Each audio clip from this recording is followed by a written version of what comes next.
ઓ શ્રીનાથજી। અને અન્નકૂટ દર્શન વખતે ગાવામાં આવે છે, આવો રે આવો ભૈયા, ગ્વાલો યા પર્વત કી છૈયા, નાચો ગાઓ કરો વધાઈ, સુખે ચરાવો ગૈયા, जिन तुम्हारो पकवान जो खायो सोई रक्षा करी है, परमानंद दास को ठाकुर गिरी गोवर्धन धरी है। बीजू छे, जय जय लाल गोवर्धन धारी, इंद्रमान भंग कीनो, वाम भुजा राख्यो गिरिनायक, भक्तन को सुख दीनो, सात दियो समघवा पछी हार्यो, गो सुत श्रृंग न भीनो, कृष्णदास गिरिधर पिय आगे, पाय पर्यो बलहीनो।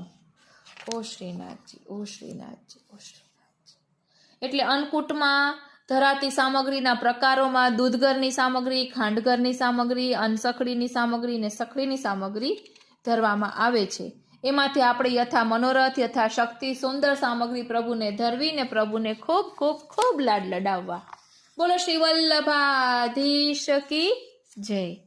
આ રીતે આજનો આ સત્સંગ શ્રીનાથજી, શ્રી યમુનાજી અને શ્રી મહાપ્રભુજીના ચરણારવિંદમાં સમર્પિત કરું છું અને એ જ વિનંતી ધરું છું કે અહીં દર્શાવેલા ભાવને અમે અમારા આત્મપટલ પર ધારણ કરી શકીએ એવી કૃપા કરો। જય શ્રી કૃષ્ણ। પ્રિય વૈષ્ણવો, અગાઉ કરેલો અન્નકૂટની ભાવનાનો સત્સંગ કદાચ તો શ્રીનાથજી સેવા રસોદધીમાંથી લીધેલો છે, તે પાછળ એડ કરું છું। જય શ્રી કૃષ્ણ।